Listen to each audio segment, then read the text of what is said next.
related to a major issue of public policy. So I hope that addressed that question. My hope is that as we go back into the slides, what you're seeing are structures that you are starting to recognize. And depending on the topic, you're starting to get a feel for, well, who are these important people? What are they talking about? What are the factions or the divisions among them that might express differences of opinion and orientation or even political commitments? So there are lots of different ways of drawing social media. This is one way of looking at Twitter as a chain of messages and replies. And when we look at it this way, it helps us answer the question, if social media was either moss or maples, if it was like a grassland or a forest, which one is it more like, moss or maples? And from this, I see moss. Most things don't grow very high, and only a very few grow tall. In this case, perhaps we could look at this as rooting rather than branching to the sky. This is rooting into the ground. If you want, you can flip it over either way. But what you're seeing is the fact that most messages never get a reply, and those that do get a reply typically only get one, and of those that get a few, usually everything dies out within a generation or two of reply and reply and reply. And it is very rare to get a long chain of replies, and it's very rare to have a group of people all reply to a single message. And this is all visible in a visualization of the ways in which turns and replies take place. And again, we're beginning to visually inspect and test that claim inherent in the name social media, just how social is social media. So our aspiration is that we are setting up a kind of array, a global set of scholars, each able to take the tool and point it at a phenomenon of interest to themselves, in the languages that matter to them, with the local subject matter expertise that only they have.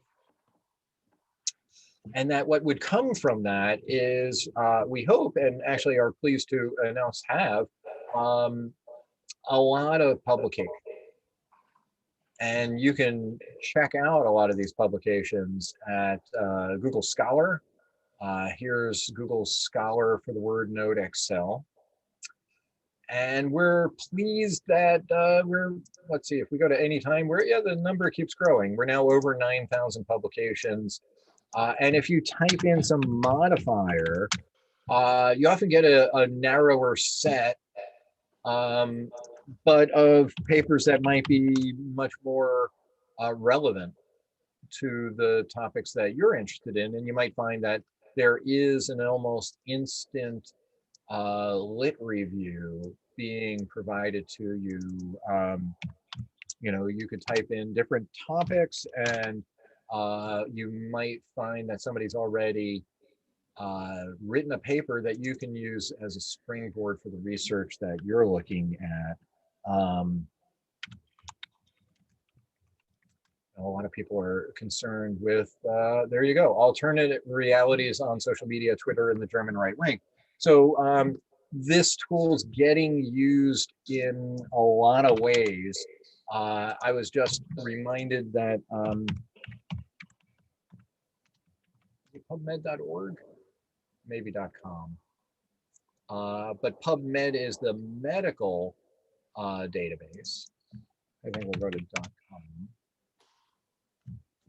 And there's a whole bunch of citations to NodeXL there that we never saw in Google Scholar, and apparently we're not going to see Hello, them. Mark, we cannot see your screen. Oh my goodness, wait a second, I thought I shared my screen. Yeah. I did share my screen. Sorry. I shared my screen. Okay, let's try that again. Thank you for that heads up, I appreciate that. So I was trying to direct your attention to this. Okay, let's back up a second. where were we? We were, here we go. So, so you didn't see this. So this is the moss or maples discussion.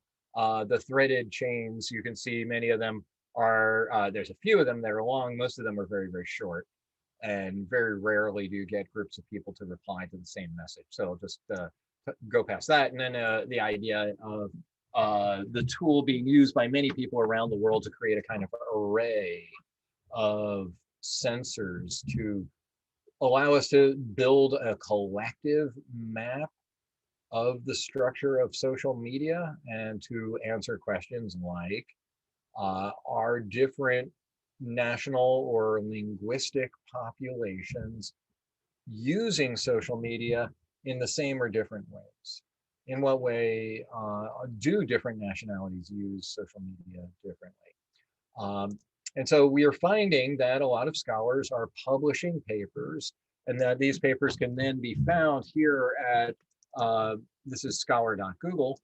And if you type in NodeXL, you'll see that we are now at about 9,230 papers.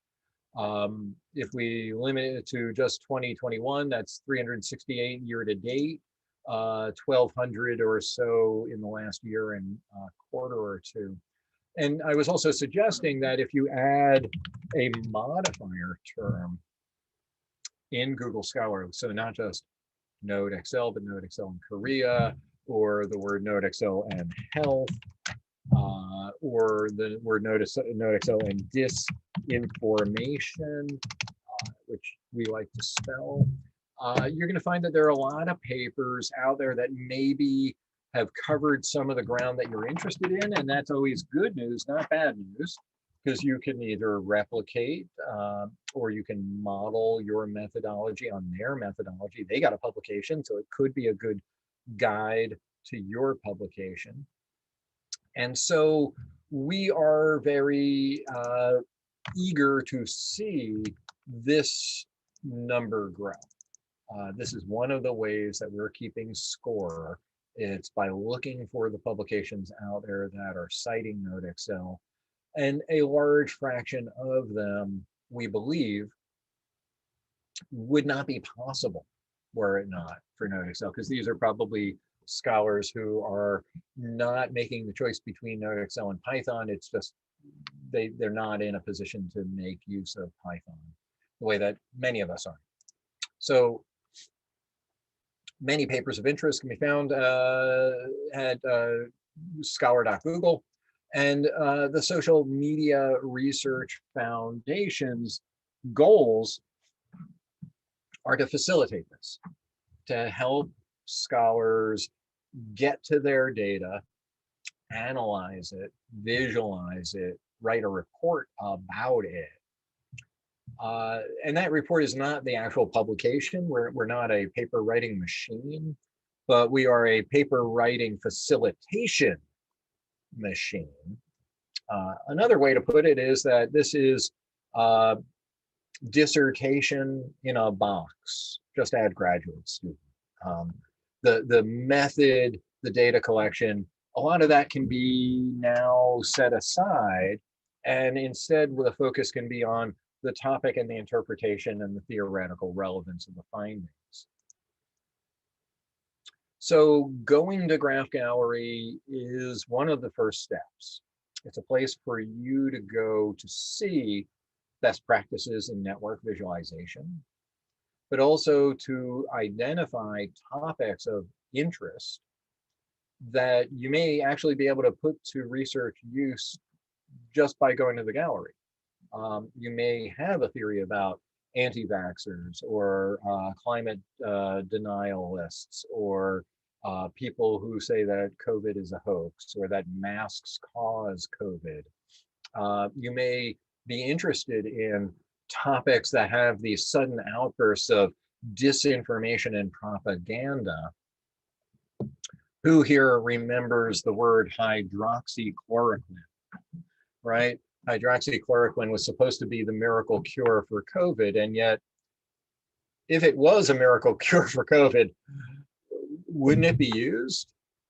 And even if one nation politically suppressed for some very peculiar reason a miracle cure for a devastating and expensive disease, would all countries do that?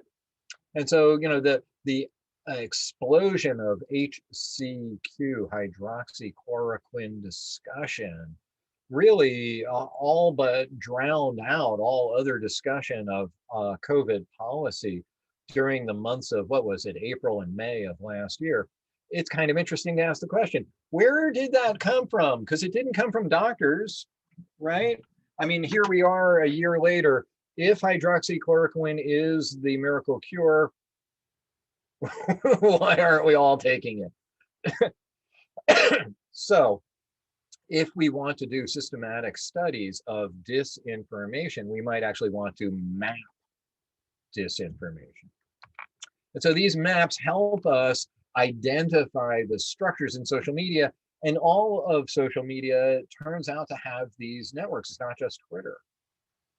YouTube, wikis, blogs, email, even Facebook, although it's no longer accessible.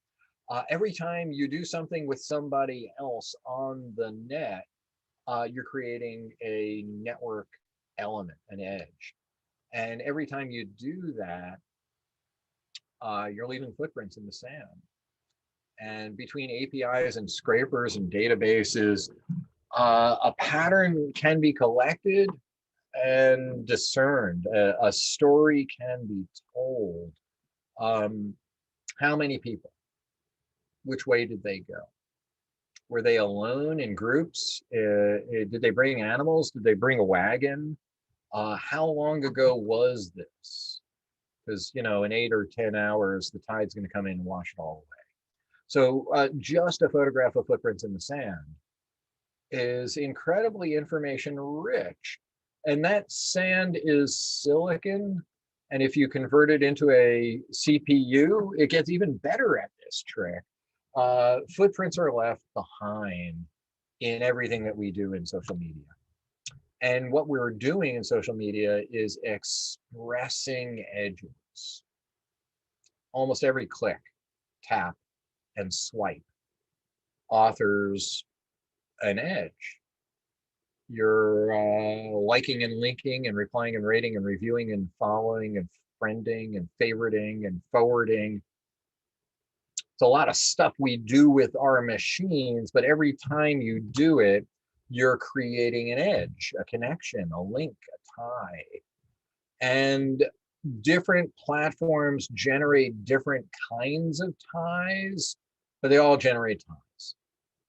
And so all of the social media network platforms must be networks. They must generate networks. And so we've done this already a little bit because we created our little group network. But a network is born whenever you can answer what is sometimes referred to as the journalistic question. And this is sometimes referred to as the 5 W's. Who, did, what, with whom, when, and where. And so when we in our project invite you to think link, what we are hoping for is, instead of a focus on the attributes of A and the attributes of B, how much education does A have? How much income does B have? What zip code is A in? What vehicle did B buy? These are all attributes of the individual. They're perfectly useful data. The internet economy runs on that. But what we're interested in what way is A related to B? How did they connect? And of course, the reciprocal question comes to mind: is B related back? Or is this perhaps a mutual connection where it doesn't make sense to say that it goes from one to the other? There's like, if I live near you, almost by definition, you live near me. But if I lend you money or give you a ride to the airport, that doesn't mean you lent me money, and it doesn't mean that you give me a ride to the airport. And so some of these relationships are mutual and some are not. there is the fact that there's also the imbalance in the relationship, the sense that we can have a mutual tie, but I might call you once a year and you might call me once a week. And so there is an imbalance. And so it is not just the encoding of the edge, it is also the encoding of the weight, the strength, the value of the edge. And again, in some cases, the edge may be a mutual relationship, but it could also have an attribute like duration. So, well, sociologists have studied this. If you find that you are married to someone who is not married to you, we recommend counseling. But you could say that a marriage has a duration. Sometimes it has an end point, but hopefully not. And so the question is this a one direction? Is it two directional? Does it have a magnitude? And so we can encode this. We did encode this, a simple version of this, simply by writing people's names next to each other in two columns. And we even bumped into some good quality errors in that I spelled Park Han-woo's name wrong. I added a space to it in one case and not in another. And that's a no-no. Don't do that. Don't do that. Everybody has to have a GUID, G-U-I-D. A GUID is a globally unique identifier. And so whenever you can get two GUIDs on the same row in a spreadsheet, you have created an edge. And so this could be phone number one, phone number two, time of the call, duration of the call, maybe the date that which mobile provider person one was on, which mobile provider person two was on. That could be a phone call. Could be bank account one, bank account two, the date of the transaction, the amount of the transaction, whether or not the person was in the same bank, how long they've had an account. That would be bank transaction.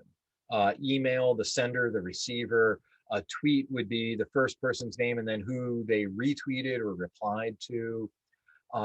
There is a small infinity of relationship types, all the different ways that things can connect to other things. And all of them would just be a label stuck in the edge attribute, the how are these things connected to each other column.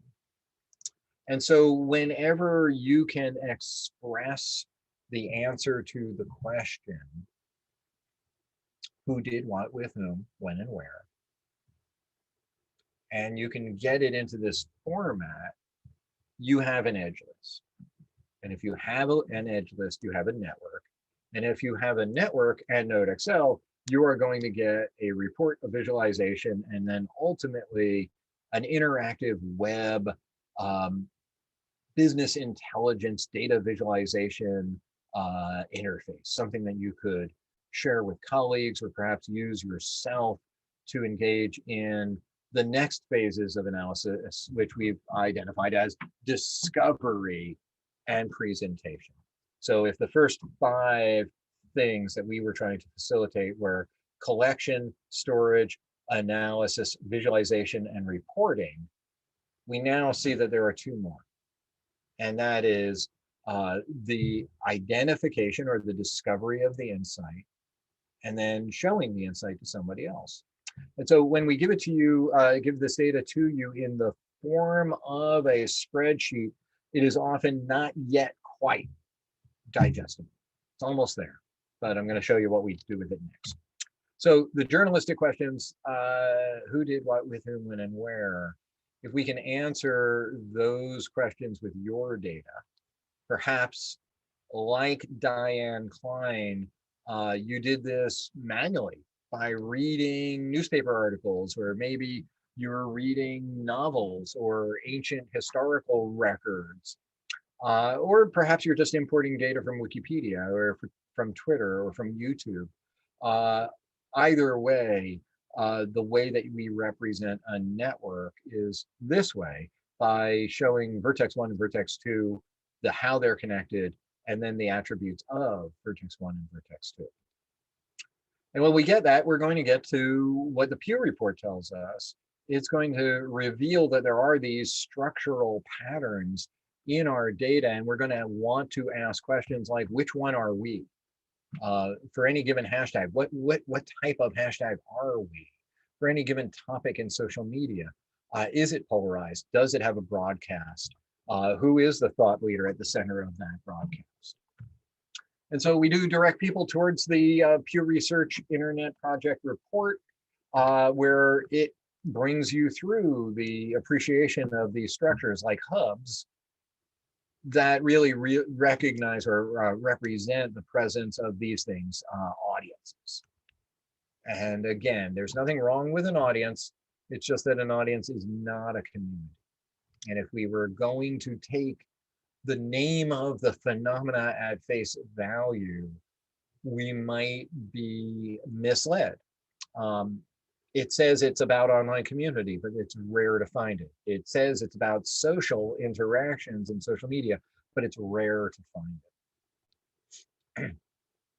We talked about the two polarized clusters. In some cases, there are bridges, those rare people who connect otherwise separate and distinct clusters.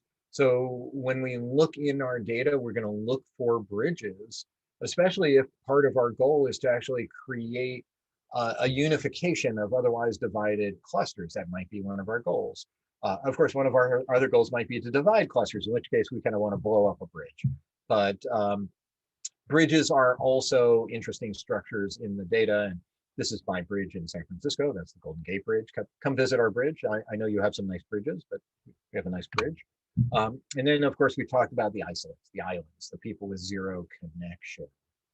And in isolation, each individual isolate is not terribly important. This is somebody who said something once and no one replied to them, and they replied to no one. But sociologically, they become much more important when there are many of them, when it is not an island, but an archipelago of islands. That means something. It means the presence of the brand pattern. It means that people can mention a topic without having to reply to mention it or to repeat somebody else's mention of it. And so again, the structure of having no structure is a structure. Having zero connections is a pattern. And so we are looking for how much of the population has this zero connection property. And as you've seen from the graph gallery, sometimes it's a lot, sometimes it's none. And the presence or absence of this archipelago is an indicator of the publicness, the visibility of the topic. It's a proxy for it. So what do we want to know? We would like to reach into social media and be able to get a scoop of it and pour it into like the juicing machine. Perhaps it's the espresso machine, pull a shot and knock back some essence of this collection of connections. And again, we're looking for the shape and the structure. We're also looking for these key moments where something big happened, something maybe that a story can be told about. Okay, so there are already tools that attempt to analyze social media, and you may already be familiar with tools like Brand Watch, Melt Water, Talk Walker, Sprout Social, what's the Marketing Cloud. So there's a few of them out there, but for the most part, they engage in content analysis. They are going to count the frequency of words, the frequency with which people are retweeted or replied to, but they're not going to calculate a network. And I guess I'm here to argue you shouldn't not calculate a network. You should calculate a network. You should always calculate a network because things are connected to things, and the pattern that they find themselves in is information. It's often better information than the information you have about the thing itself. You have information about how it's connected to other things. And from that, you often are able to identify things like the group it belongs in or its role in that group. Is it the leader? Is it a follower? Where does it sit within the graph? So most approaches to social media start here at content. And we start 2 layers above it at connection.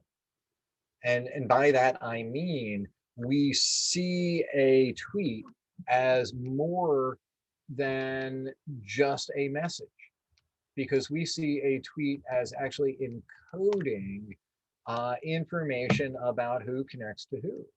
So I think I can illustrate that right here.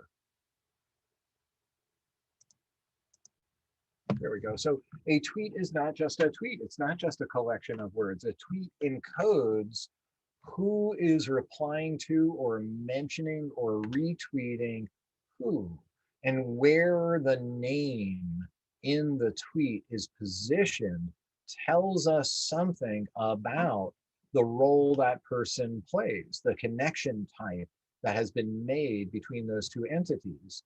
And so once we've layered in all the different ways people can connect to people, suddenly a new picture emerges.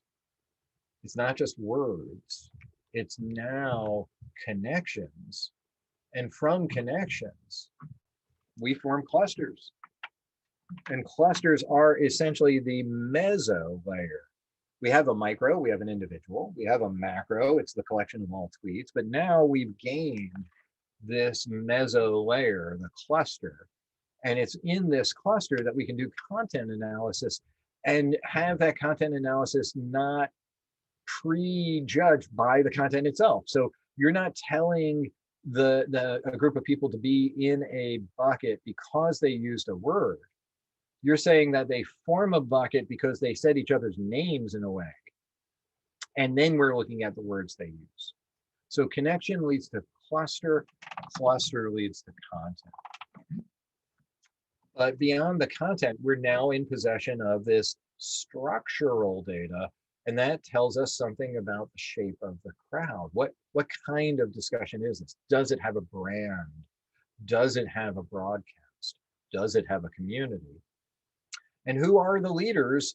And of course, the goal is ultimately changing things. Yeah, observation is useful, but usually observation is performed in order to engage in targeting. We would like to change social media in some meaningful way, and we have very good reason for wanting to do so, rather than creating a kind of digital utopia. We got something a little different, didn't we? We were granted something a little unexpected. So I'll show you some of the work of a colleague of mine, Wasim Ahmed at Newcastle, University of Newcastle in England. His work focused on how 5G cell towers were targeted by people concerned with COVID because they believe that 5G cell towers caused COVID. And that's a confusing belief, but we're dealing with an environment in which things like anti-vax exist. And so low quality information is a thing.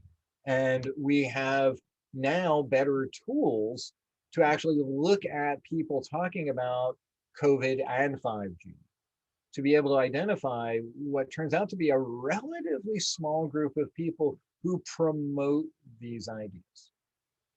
And so there's a kind of blessing and a curse quality to this, in that it is only a relatively small group of people. That's a blessing. Maybe we could do something about it. If it was millions, it would be harder. But it's also a curse in the sense that only a small group of people can have outside it, or even a small group of people can have an outsized impact by spreading disinformation through social media. Social media is an amplifier, but it is not a selective amplifier. It will amplify misinformation and disinformation and propaganda as much as it will factual information, valid information. And so what we are looking for are tools that will enable the scholar to become a kind of auditor, an accountant of what is sometimes referred to as the marketplace of ideas. And I wonder, can I do another interactive moment? Quick show of the hand icon. How many people have heard of the concept or the idea of the marketplace of ideas? Any marketplace of ideas people? So I'm going to take that as not a lot of people familiar with the idea of the marketplace of ideas, which is an interesting point in and of itself. What I find is that there are often a lot more people in America have heard of this idea because Americans love marketplaces. We think everything should be a marketplace. But the marketplace of ideas idea is, hey, there are good ideas, there are bad ideas, but like products, like cars, eventually the bad cars, people hear about the bad cars and they don't buy them anymore. And therefore there's pressure in the market to make good cars. And therefore you don't have to worry about quality of ideas. Ideas will just get better on their own. So that's an idea about ideas. And you know what? I think it's probably a bad idea because QAnon, anti-vax, COVID denial, and vaccine hesitance, there's a lot of ideas out there. They're very bad ideas. And so we might want to have a tool that would be capable of evaluating large volumes of this content so that we could figure out how do these really low quality ideas spread and who are those spreaders. And so again, there are 5 basic tasks that we think need to be done in order to perform the function of being a citizen of the network society. You have to be able to get a network. How can you be a network scholar if you don't get a network? You have to store it and analyze it. You have to visualize it. You have to generate a report. And so what we found is that there's 2 extra categories on the end of this slide that we didn't know about at first. And that is, then you engage in discovery and then you engage in presentation. And I'm going to show you how we've enabled that very soon. So just again, to highlight that idea, the micro, the meso, the macro, there is a person or a user or an account down at the bottom. But they sit within one or another cluster, and that cluster also has a kind of methodological validity. These people are more connected to each other than to the rest of the graph. And then there is the graph as a whole, the all. And the all is interesting. It's just also interesting to note that the part is not just a small version of the all. The parts are different from the all. So once we have the tools to step back and see and then zoom down and interrogate a network, what can we start to do? Well, we're going to be able to find the most important people. And we're going to find the most important people not because they have a lot of followers. We're going to find them because of the position they occupy in the network. And so here you'll see a very basic, completely fabricated artificial network. But I'm going to try to use this network to illustrate 2 of the ways that we count node level metrics in network theory. There are more. I'll leave the slides in. You can look at them later. But first, I'll just start with degree. So let's go back. They're all the same, but now we're going to make them bigger and redder if they have this thing called degree. And degree is how many lines touch you. And so here is K, here is I. How many lines touch them?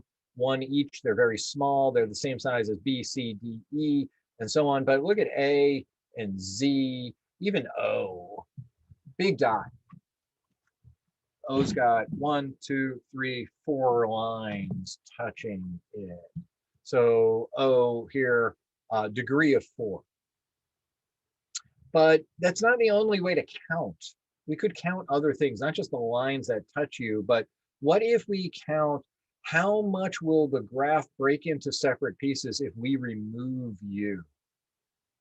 So this is now a question about what happens to the network if we remove a node. And keep your eyes on O here. And notice that O just got small and F got bigger. O has the same number of connections. F has fewer connections. F is big, O is small. What's going on? Let's get an explanation. If you remove F, what happens to the network? You're going to have 3 networks. You're going to have this Y-shaped tail break away, the starfish floats away, and then this big complex is off on its own.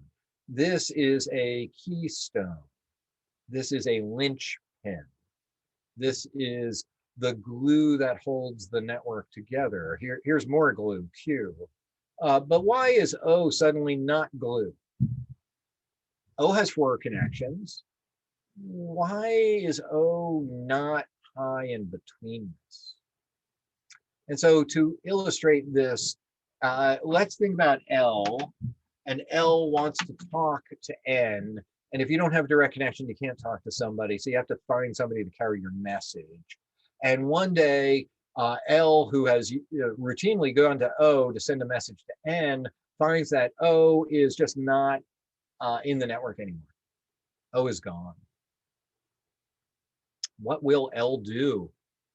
Well, talk to P, talk to M. L's got alternatives. O did not have a monopoly. F does. F has a monopoly. If A wants to talk to L and F leaves, we're done. If A wants to talk to G and F leaves, we're done. Now we're assuming that they can't form new relationships. We'll just hold that as an assumption for a moment.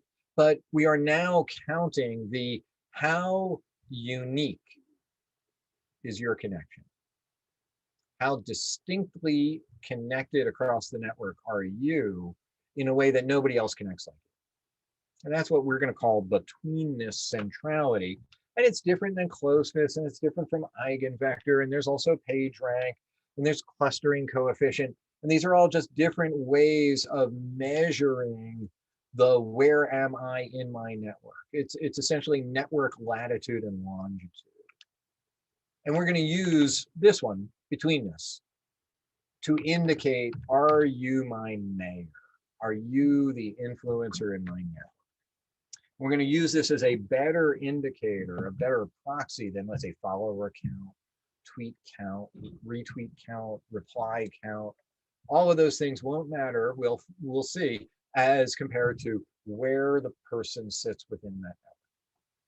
And so we're going to try to automate this flow, and now we're adding 2 more boxes on the end, discovery and presentation. And so the function of the pipeline is to get you to some data, and we'll do that through the import menu. But then the task is to put it somewhere. Where are you going to put your network? And for us, the answer is Excel. And then you need to calculate something about this. We have to do the data analysis. We have to calculate the degree and the in degree and the out degree and the betweenness and the closeness and the eigenvector and the page rank, all of those basic network metrics. And NodeXL will happily calculate all of them for you. And then we're moving towards the ultimate purpose of this effort, and that is to communicate insight into connected structures. And so generating an automated visualization is a really important part of this. But then putting the visualization somewhere that other people can get to them, equally important. And then, as I've been promising, we're going to get to it, the process of discovery and presentation. So when you make these maps, you get to know certain things quickly that would otherwise take a long time to get to know. And that means that you can continue to know those things on a day-to-day basis, and you can know them for more topics than a human should be able to follow. If you care about 10 topics and they each generate 5,000 tweets a day, then you have 50,000 tweets a day that you are sort of behind on. And wouldn't it be nice instead to have, 10 one-minute reports to read? And so when people get these tools, they're suddenly able to get some good research results out there. And as we've seen in Google Scholar, there is an opportunity to really say meaningful things about a collection of connections. And so I see a question here. Does it mean that a network analysis must include all of these to be complete? Or is it okay to look at just a few? Or do the results altogether make the picture for interpretation of what the network structure is like? Well, that's a really good question. Let me put it this way. It probably is relatively inexpensive to let NodeXL do a full analysis. Having said that, in photography, having developed color photography, it is still the case that people use black and white, and for good reason, not just that aesthetic film noir thing. I was just watching videos that describe how the Mars lander and rover takes pictures of the world. And it turns out that it uses a black and white camera and it rotates color filters on front of it, because it turns out that that's a higher quality scientific grade instrument than a color camera, which basically has 3 little tiny dots of different colors. And there are good reasons to use black and white at certain times. So even the most minimal analysis is going to tell you something. The more layers you add on, perhaps the better. It really depends on the analytic purpose and goal. If the goal is simply find me the most central person, then we don't need to know what they said. We just need to know who replied to who and who retweeted who.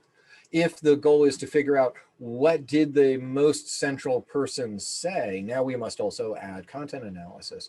If we want to know when was the most central person most active, we now have to have time series analysis. So it really depends on what is the weight and shape of the analytic claim you would like to rest on this data.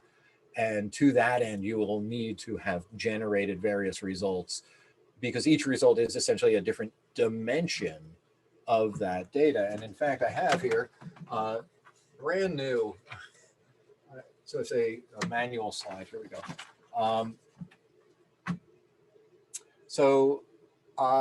This is the relational data structure of a lot of social media. In this case, it's Twitter. But what it's showing is that there are a lot of different dimensions of the data and then elements of those dimensions. And so a person, oh yeah, I can make this available. A person is a user, but a user has metadata, like what browser are they using, but they also have a location in a network, and they also use some words. And the goal of the Insights tool, which I promised a long time and I'll soon be demonstrating, is to pivot from any dimension to any dimension, to filter using any dimension, and not just any one dimension, but any set of dimensions. So it would be interesting to know in some collection of annotated connections, how did people who use iPhone compare to people who used Android? And how did people who use one hashtag compare to the people who use some other hashtag? And what about people who were active during the European day? And what about people who are active during the North American night? And so on and so on and so on. And so enough promise, let's go look.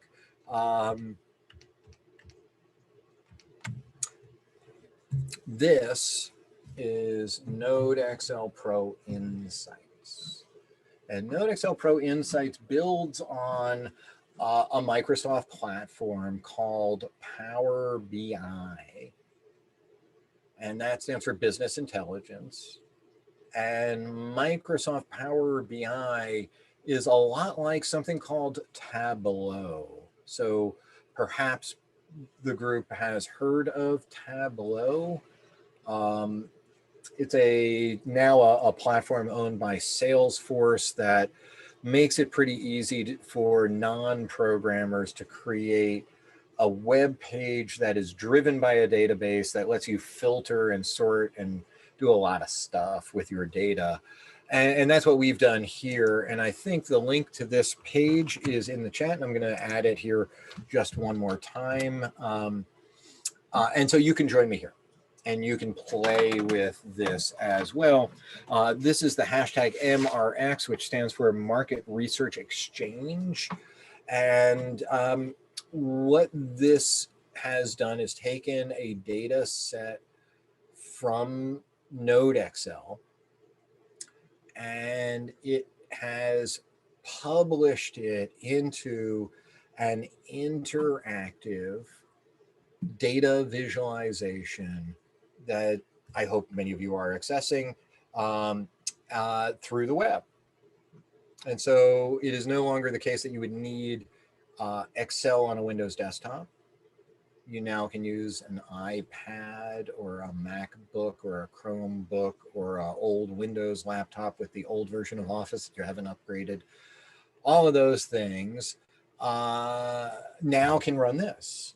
And so this is what would happen if you took your NodeXL output, the workbook, and then you press another button and you publish it into Power BI. And what it does is not just give us a colorful view of what this looks like. It's not just a, here we go. It's not just a view that has a lot of colorful blocks, but it also has some remarkably powerful display and filtering abilities. So for example, here we're going to see a world map, and we can ask the question, all of these people said the hashtag MRX, but some of them are talking about market research, and some of them use the phrase new MR, and I'm just going to click, and we're going to see where the new MR people are. And we're going to see who the people who said new MR are, and who did they even talk to, and who are the most central people, who got the most retweeted, where are they physically located, what did they link to on the web, what kind of client did they use? Are they a Hootsuite's big here, web app, iPhone, HubSpot, TweetDeck, Buffer. I'm looking for Android. Here it is. So now if I hold the control key down and hit and click again, I'm now only seeing the people who said new MR and used an Android. And so this kind of filter gives us new abilities to discover what is the pattern. And how do those patterns vary, maybe from location, or we could say, look, I only want to see the people who use Twitter on the web. I don't want to see anybody else. I only want to see the people who used Android, or perhaps what we really want to know is what is the day of the week and the hour of the day that is the most active. And I think my eye just found that point of the day and the week. So it's 3 p.m. on Friday is when MRX, the hashtag, gets really active. And all time, by the way, is in GMT. So that's 3 p.m. in England on a Friday. And that's when this topic gets active.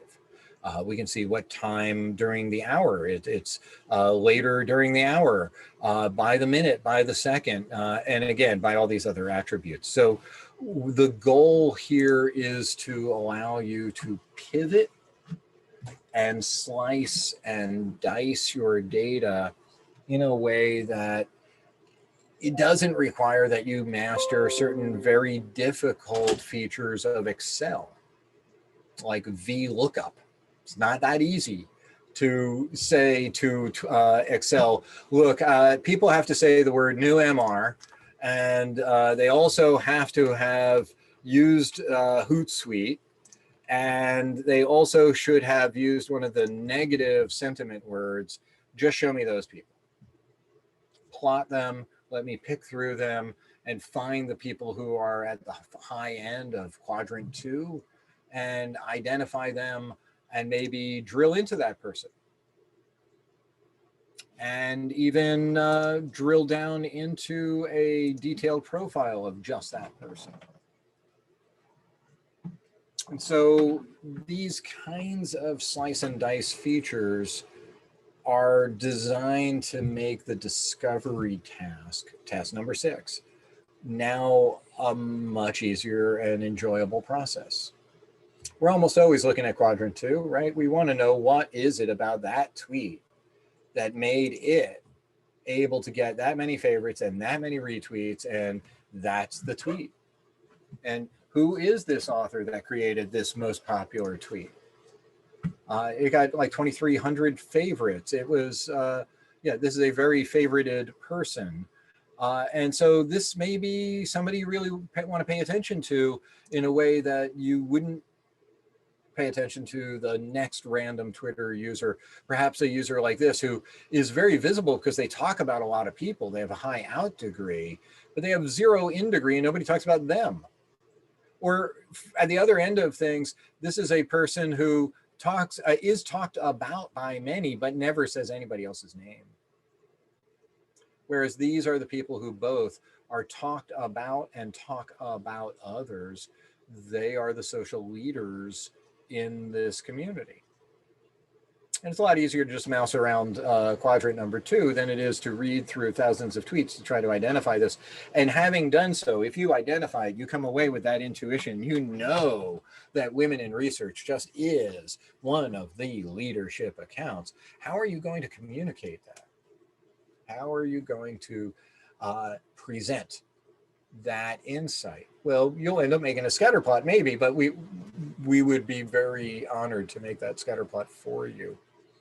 We're going to do this also with content analysis and sentiment. We also do it with hashtags. So we get that nice word cloud kind of hashtag behavior. Then we can do it with the words in use. So now it's not got to have a number sign in front of it. So now it's just any word. And then those words could have valence.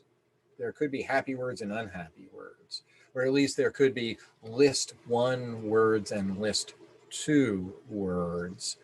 And here we can see which are the happy words, which are the unhappy words. And if you click a word, now we're only seeing the hashtags that go along with it, the domains that were linked to it, and the people who mention it. So Raccoon City, this is the person who mentioned the word tyrant. And if we want to find the person who mentions innovation, we're going to find that it's a very different person. So this is all designed to make that bucket of social media content, comments, replies, mentions. It's a sticky, complex, detailed bucket of data. But I think what we want to be able to extract from it is this sense of what is being talked about in here? Who are these people? And for any given image, who are the people who use it? And with what success? And when we point this at political topics, boy, some of these pictures are not friendly, right? You can easily find opponents, the people who are taking up propagandistic positions in the data. This can also be done with web links. So what are the URLs and the domains that are being linked to, and what actual URLs are being linked to that domain most frequently with this little drill down. So the goal for us is to facilitate your exploration of the data, to engage in that discovery, and then to potentially have a story to tell to other people, maybe a story that you could tell with just a few clicks. Like, in what way is group one the same or different from group two? And by clicking, and then I will note that this is the pro tip, you have to hold the control key down to click the second time, otherwise it replaces the click. So if you want to add a click, you hold control and click again. And so now we are comparing the people in group one with the people in group two. What is the media that they tweet? What words do they use? What hashtags do they use? What do they link to? And even who are the people? And then we could further say, I only want to see the unhappy people in each group, and I'm now control clicking uses a negative word, and we're going to see it filter and filter and filter again. So these are only unhappy people in group two versus group one, and we can see who they are and how they compare. So I'm going to pause for just a moment, see if there are any questions, queries, comments, concerns.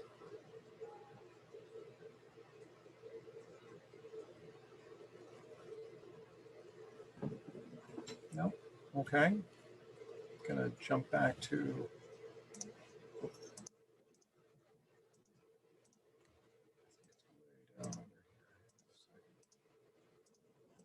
all right, there we go. So what you're getting out of these results is a sense of the shape of the crowd. You're going to be able to compare those shapes. You're going to be able to tell who the leaders are in these shapes. The Pew Report's a handy guide to identifying which shape you are. And once you know what shape you are, you may also discover that you would prefer to be a different shape. If you are divided, you might want to be unified. If you are unified, you might want fragmentation, or at least you want to increase some fragmentation, because that's the indication that you have become a brand, and that might be a goal.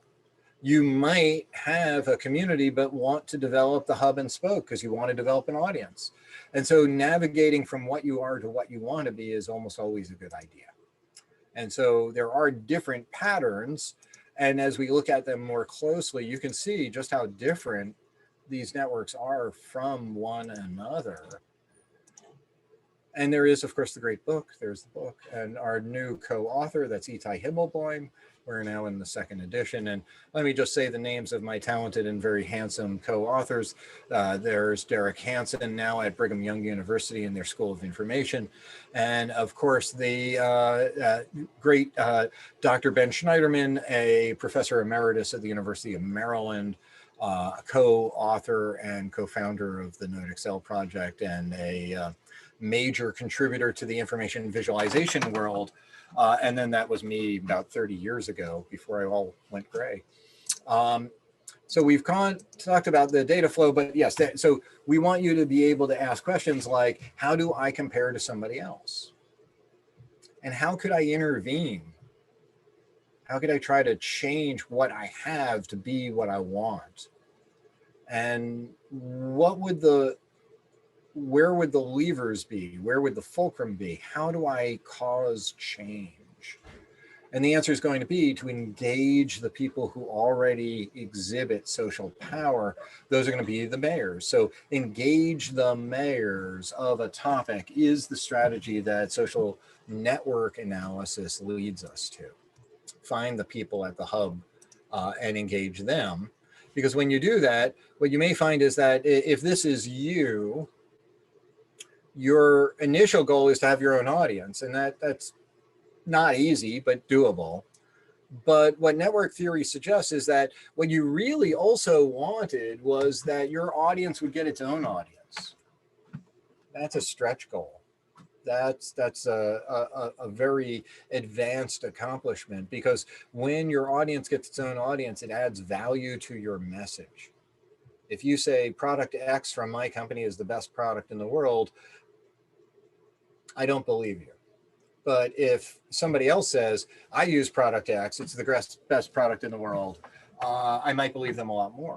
And so your audience gets an audience is an important phenomenon. People mention you without talking to each other. You've become a brand. That's an aspiration to have. And then there's audience becomes community. They actually talk to each other enough that if you leave, they keep talking. And that's an accomplishment too. So some of these shapes are better than others for some purposes.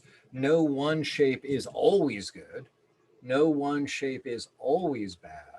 It really depends on what you want it to be. If you wanted to be a brand and you were a tight community, it's failure. If you wanted to be a customer support and you got community, that's also failure. But if you had brand and you wanted community, that would also be a form of failure. And so you might try going down these rows, looking for whatever it is that you already are. And then you might go across the columns looking for what you want to be.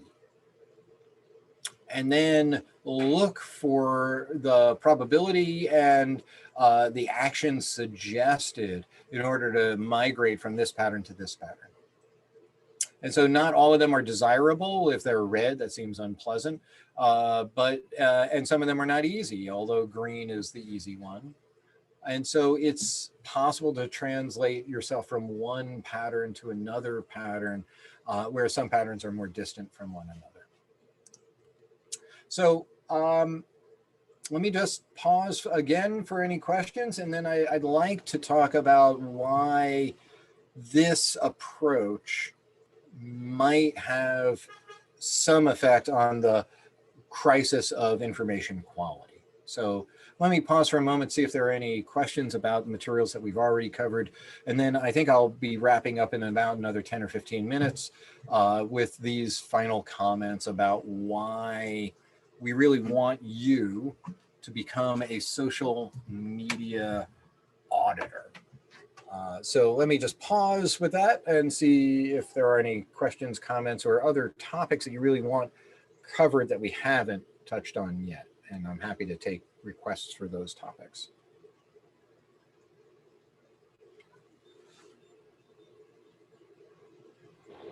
Hi, okay, this is Leslie. If you have any comments or questions, don't hesitate to put up your hand, ask them, unmute yourself, put them in the chat. I have a question. Sorry, my thing is lagging a little bit. My main question is, will you show us how a little case study of how you download the data and then create the graph or That's a great idea. Okay, so here we are in really useful. NodeXL, and we were making a manual network, and I wonder how many people on the call right now are Twitter users. Any Twitter users on the call? Yeah, I'm a user. Okay. What if you tweeted the hashtag DISC21? Maybe that's more work than you wanted right now, but let me make this a broad suggestion to you all. How about if you would like to appear on the map we're about to make,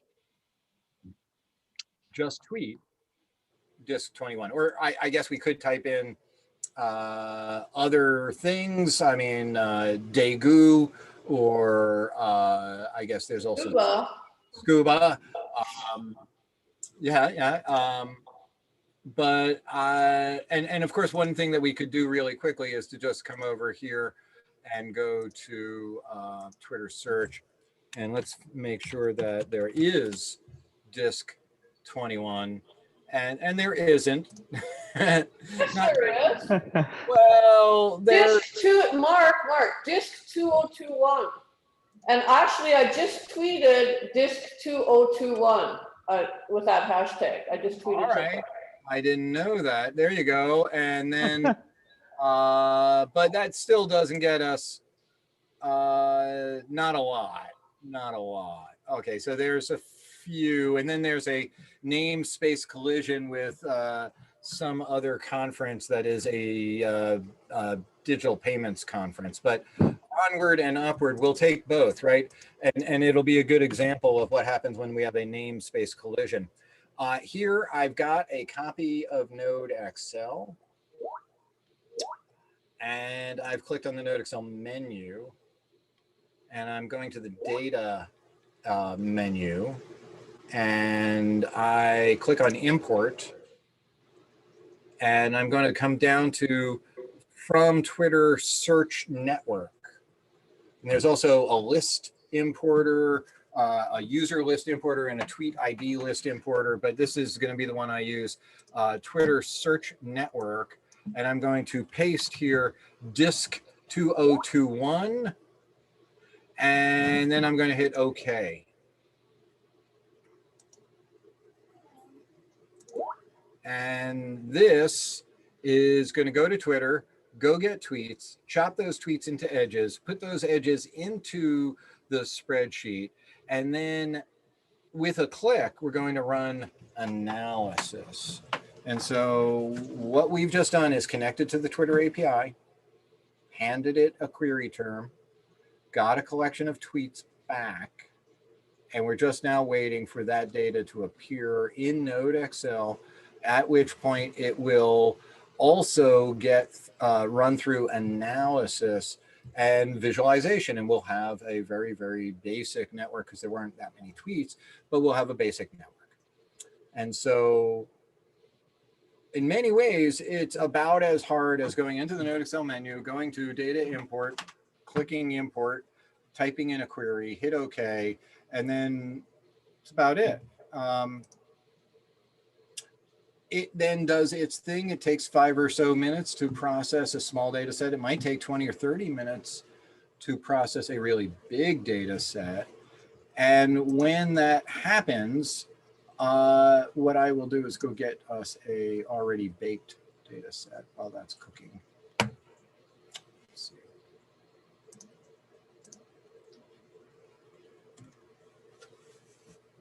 Oh yeah, here it is. So this is disk. Okay, so this is that data set. We only got a few edges. And why is it that we got so few edges?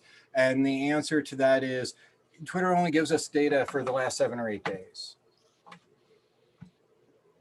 And so you may need other methods for data collection other than just going straight to Twitter. If the topic of interest is today's hottest topic or the thing that's happening today, you're in good shape. But if you need something from last year, you will have to find other methods. Now, there are other methods, and we do have a feature.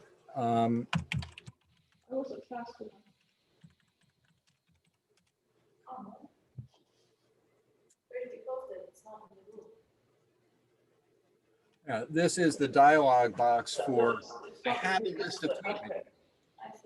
I might have gotten them from Pastebin. I might have gotten them from all sorts of web archives.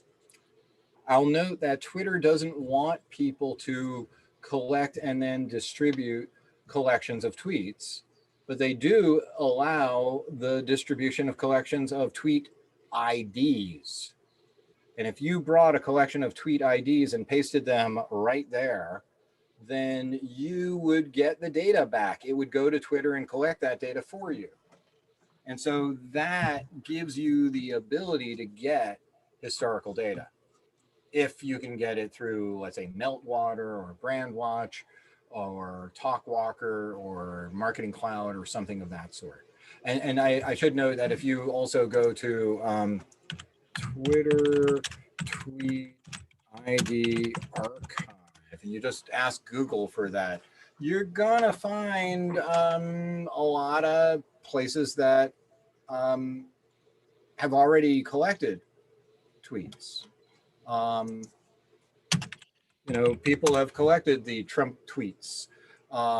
There are ways to collect those tweet IDs, run them through NodeXL, and get an analysis. So what we just saw back here, let's see if I can put this back. Yeah, so it's just finishing up the analysis, but the workflow is essentially just do a data collection, do an import, and then run automate, and it generates a result.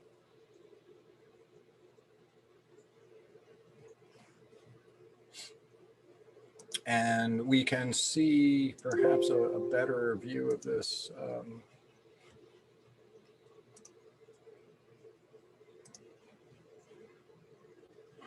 Let's see.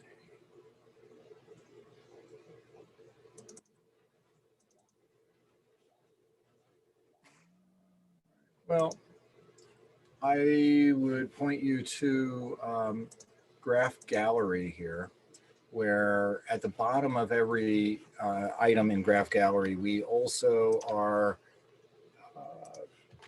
providing you with access to the actual data set. So if we look at Graph Gallery and you look at something like smart home, people talking about putting smart appliances in their house.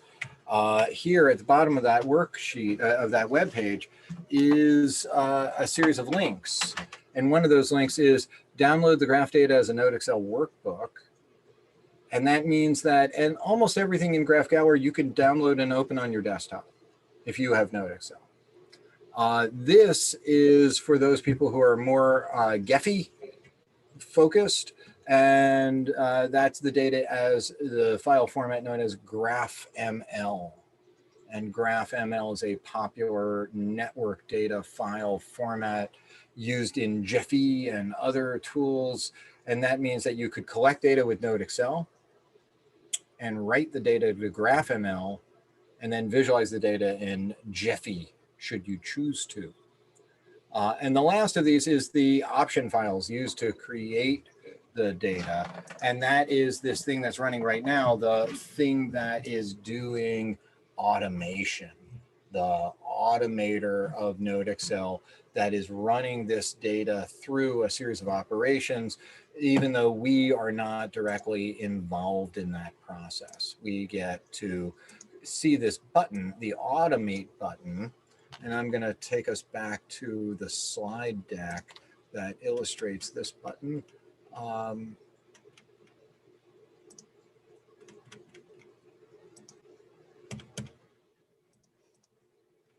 we go.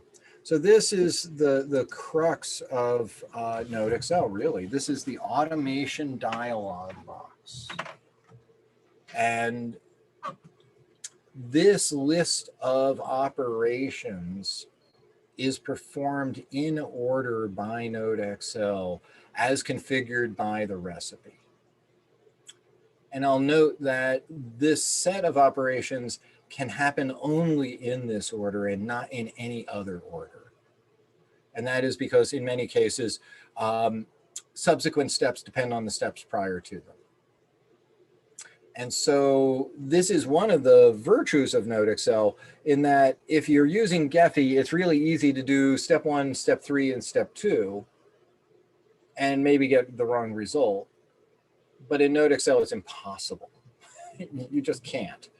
And so this set of operations, many of which, like Graphmetrics, have their own set of options, many of which themselves have their own options, and so on.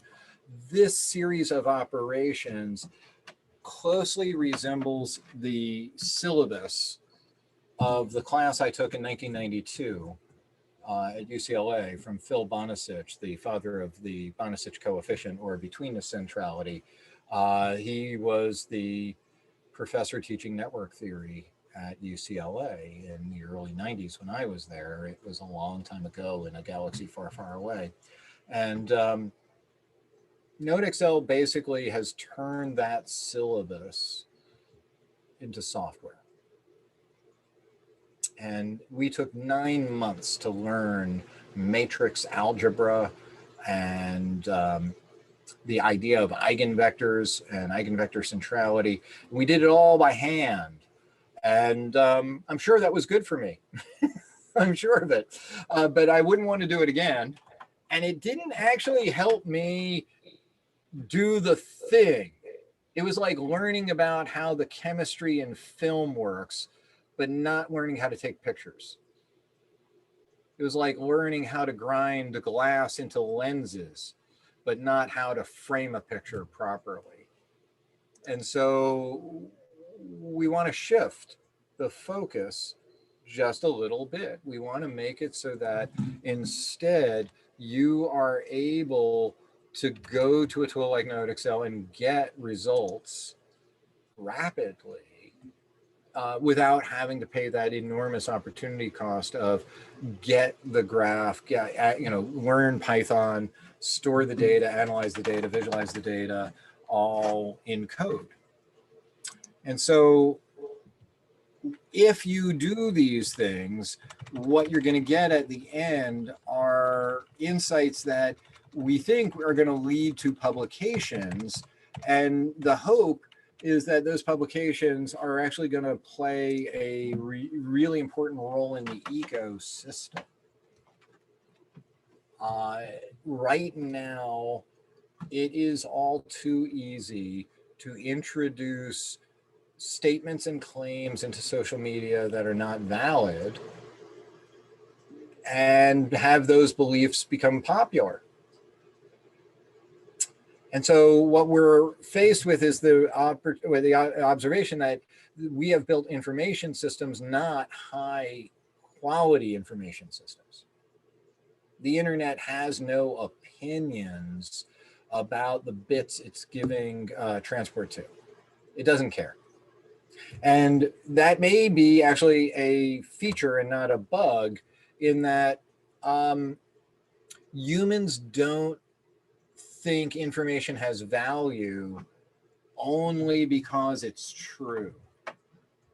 In fact, most of the information humans value is not true, because we spend a lot of money on fiction.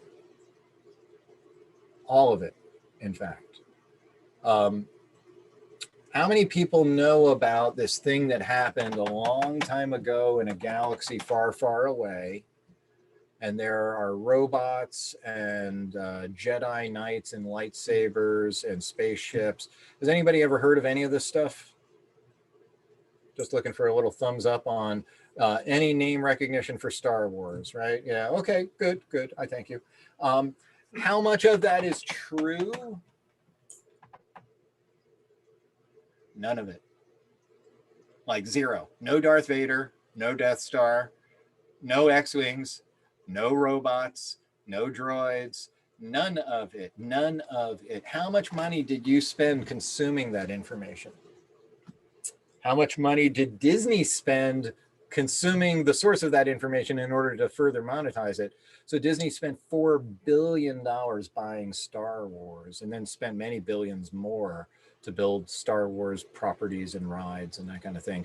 And all of this is just my way of saying the quality of information entirely unrelated to how true the information is. All right, so that leads us to this set of problems. Truth is like beauty. And that's a big problem, because beauty is in the eye of the beholder. And there was a statement made, everyone is entitled to his own opinions, but not his own facts. But that turned out to be an opinion. And there is no way to fact check. If you tell me that COVID is caused by masks, and I say, no, it isn't, and you say, yes, it is, and I say, no, it isn't. And maybe I say, but the CDC says, or Dr. So-and-so says, or this government agency says, and you go, no, it isn't. And we're going to spend hours in social media arguing with each other, but we're not going to convince each other. We're not going to have, as the result of all of that friction and heat, a conclusion that leads to a more true concept. a more true claim.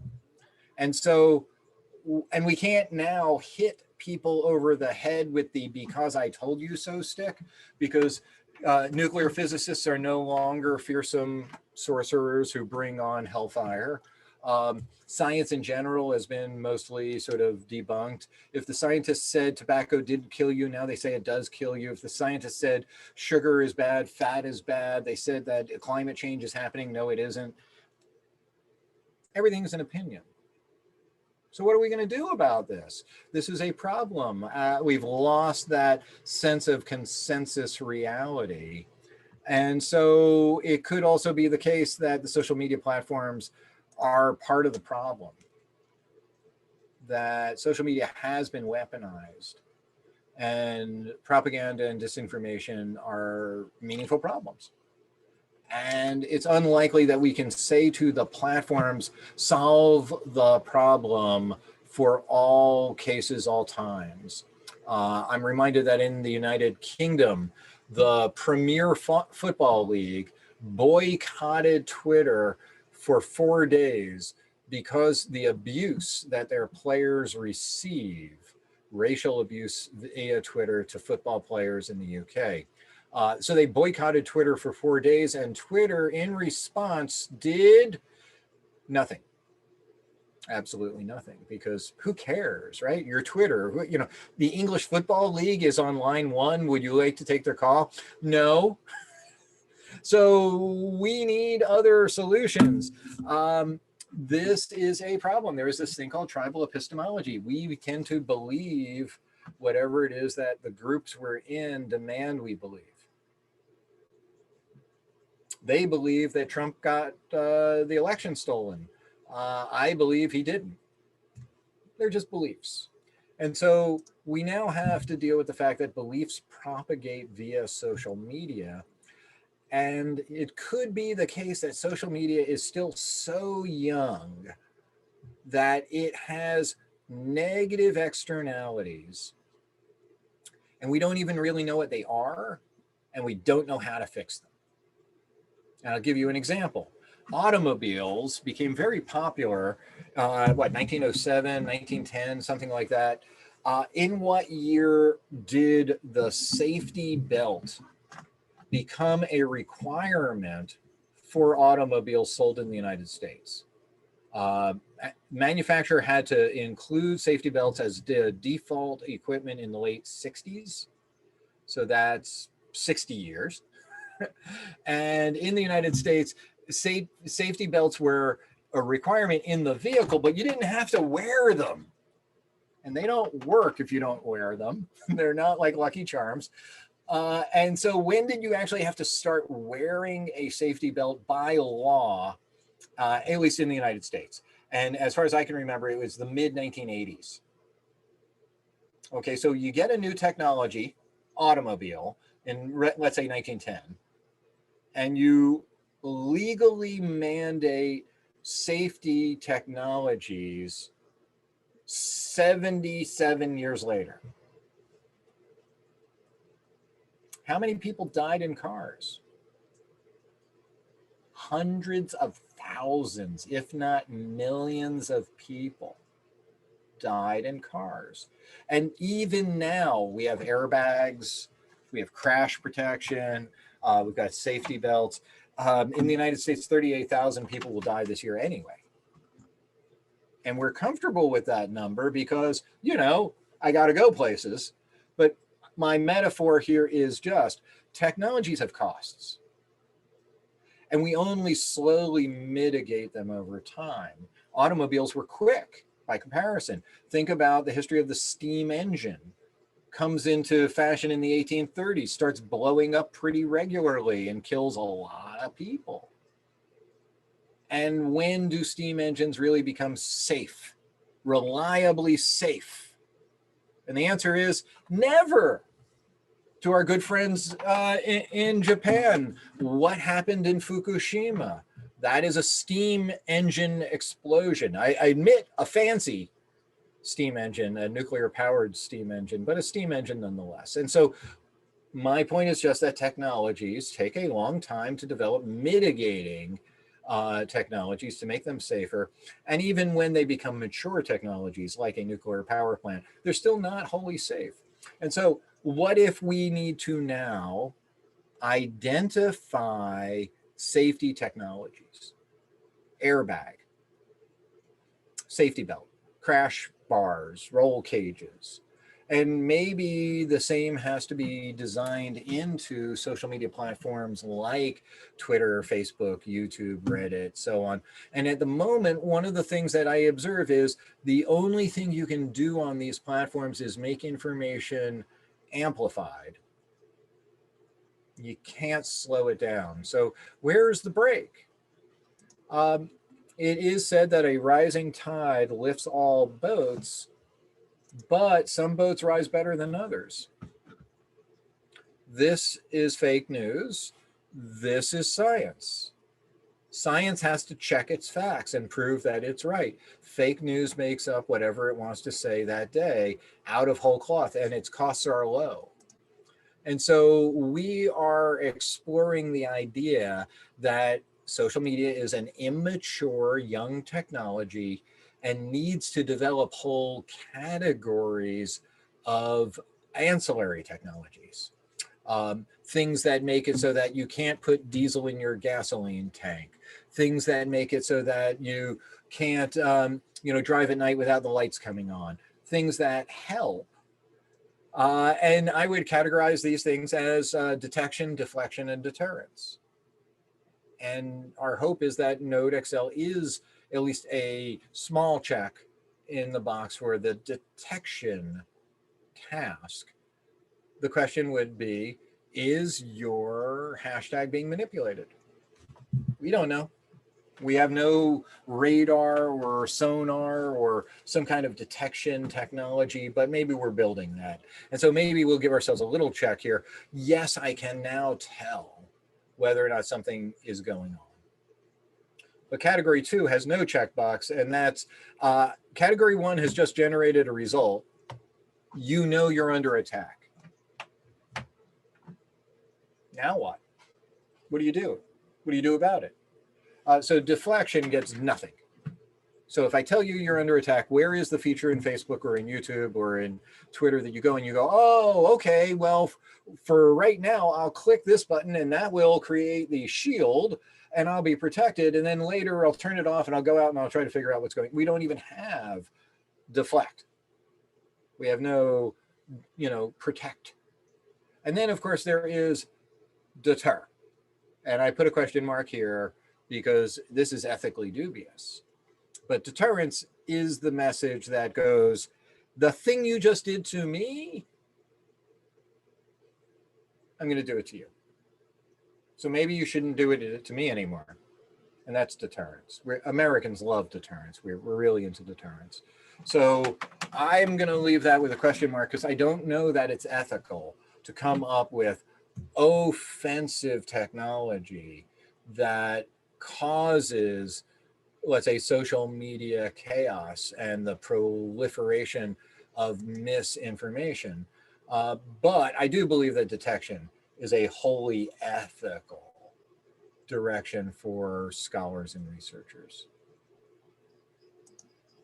So others have studied what makes a social space a safe social space. Jane Jacobs wrote about what was happening to cities when people in the United States thought that cities were going to go out of business. Like New York City was going to be like a giant, horrible nightmare instead of a giant apartment complex for billionaires. Another kind of horrible nightmare. But she argues that you need to avoid the idea of regulation of these spaces, but you also need to avoid abandoning their defense. And so what we're advocating for is a series of technologies, seatbelts and airbags, that could in combination perhaps reduce, mitigate, slow down the rate of low quality information production. And so one approach might be something like this. And maybe if this makes sense, we, the people, can start to say to social media platforms, Thanks for the interest in wanting to operate in my country. We love having you here. That's great. But if you were going to sell your car here, it has to have bumpers and headlights, safety belts, airbags. We have a list. In fact, there's a book. There's a whole shelf of books. These are the rules of the road for selling a car here. And we might say the same of a social media platform. And we might say, look, when users on your platform amplify information, they also have to be able to mitigate that information or diminish or dampen it. And rather than make Twitter the judge and the jury, what if we distribute the task? So I could tell the ACLU and the SPLC, you guys are not just people I follow. We do that now. You're also my editors. And what's an editor? An editor is someone who I trust, and if they make a decision, it affects me. And the decision I let them make is they can delete tweets for me. And so let's go back to the Premier League issue in the UK. They have so much abuse directed at their players that the players no longer want to participate in social media. They appeal to Twitter to help them. Twitter does nothing. And, you know, why would they? First of all, they're in California, Premier League's in England. You know, it's just, there's a lot of people with a lot of complaints. An alternative reality is possible. The Premier League says to its players, to its teams, and to its fans, it says, make me your editor. The fans say, no way. And the fans instead pick the fan association to make them the editor. Doesn't matter to me one way or the other. When they make somebody their editor, before they wake up, all of the racism, all of the abuse has been deleted. And so this allows me to then discover, wait, maybe my editors are making a mistake, in which case I just click the select as editor button again, and they're no longer my editor. People have to earn and maintain the right to filter my view, and I will make the choice as to who should filter my view, and it won't be Twitter, because Twitter doesn't care. And so maybe this kind of an approach is a way of thinking of design requirements. And I'm sure that if we went to Henry Ford and we said about this Model T, great thing, love the car, it's great, what about safety belts? And he'd say, leave me alone, I don't care about safety belts. Yeah, it's hard to nail down a quote. So we need to demand the safety technologies for social media platforms. And part of that is that we need auditors and accountants to root out the equivalent of social media fraud and to make the case for you to follow them as an editor so that they can reduce the visibility of abusive or low quality information. And so a lot of us, I think that the platforms are data banks. They're places we entrust with the most valuable digital assets we have, and we place them on deposit in order to earn interest. But the reality is they're not data banks, they're data casinos, and they don't pay interest, and you don't get to make withdrawals. There is a difference between a bank and a casino. They both handle a lot of money, but they do it in different ways. And so the casino is promising that you might get rich, you might go viral, you might hit the big social media jackpot. But the bank suggests that you will earn interest and then have the right to make a withdrawal on demand. And, you know, if you try to demand your information from Facebook, do you know what they give you? They give you your deposit back, but not the interest. If I went to a bank and put money on deposit and did not get interest when I went to withdraw, I would think I was in a casino. And so we would like to set people's expectations higher. Like, I don't want to bank in a casino.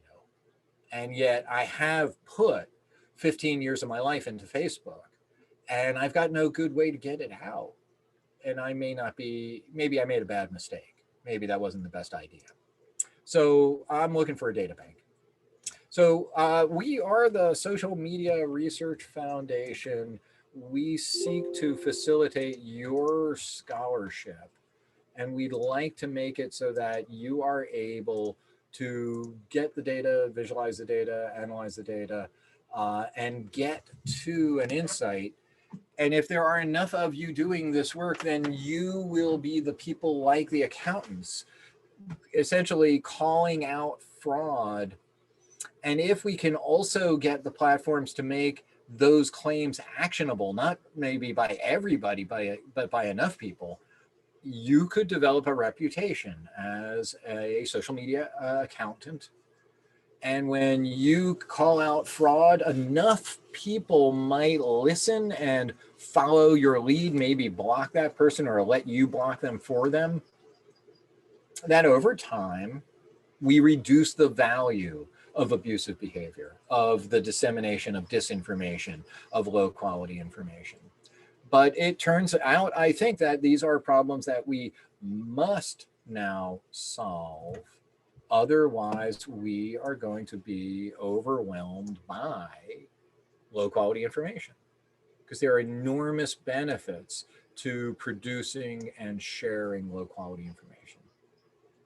It's cheap. It often generates profit, and it can confuse and divide political opponents. It's unlikely that we're going to create better humans. It's unlikely that the platforms are going to try to help us more. It's unlikely that we're going to find legal remedies either. And so what we may need is a socio-technical solution, a distributed technical solution that allows us to solve problems for ourselves. So with that, I'd love to see if there are any final comments, questions, queries, concerns. I'd be delighted to also schedule time after our event to make sure that software is running for you. We can do a brief one-on-one orientation, make sure that you're able to get to your first data set. I'll also point you to the NodeXL Graph Gallery, where it would be great if you got an account. By getting an account, you get to delete the data sets that you upload. Otherwise, you don't. Other than that, we'd love to see your maps appear in the Graph Gallery. And we think that with your assistance, the landscape of social media can, in fact, be reformed and improved.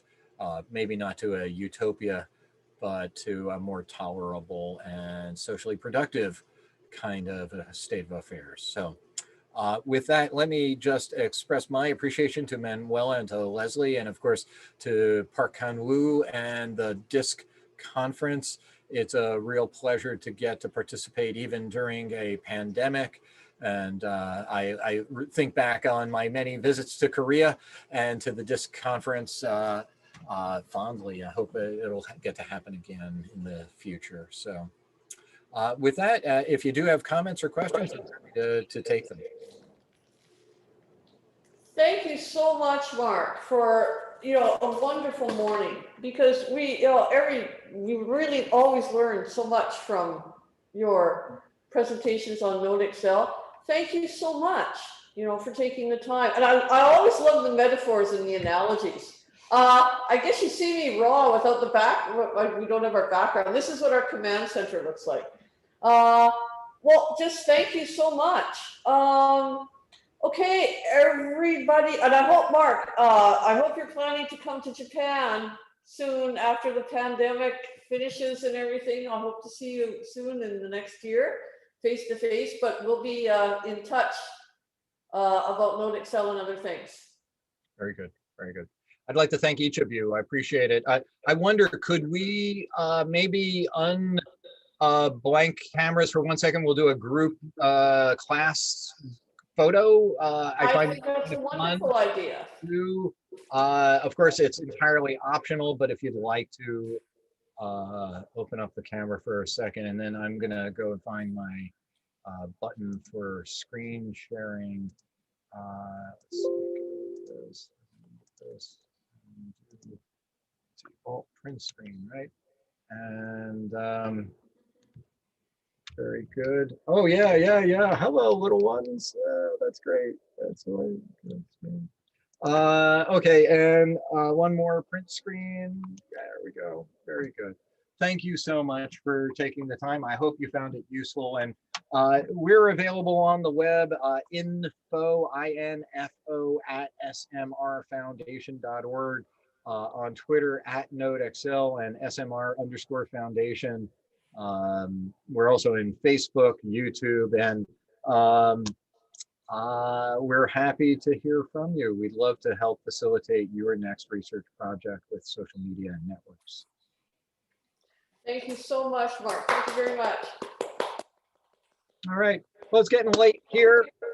I'm going to go. I hope you all have a nice lunchtime. It's getting towards bedtime here. But thanks very much for the time and the attention, and I'll look forward to hearing from you very soon. Okay, thank you so much, Mark. Okay, we'll see you. Bye-bye.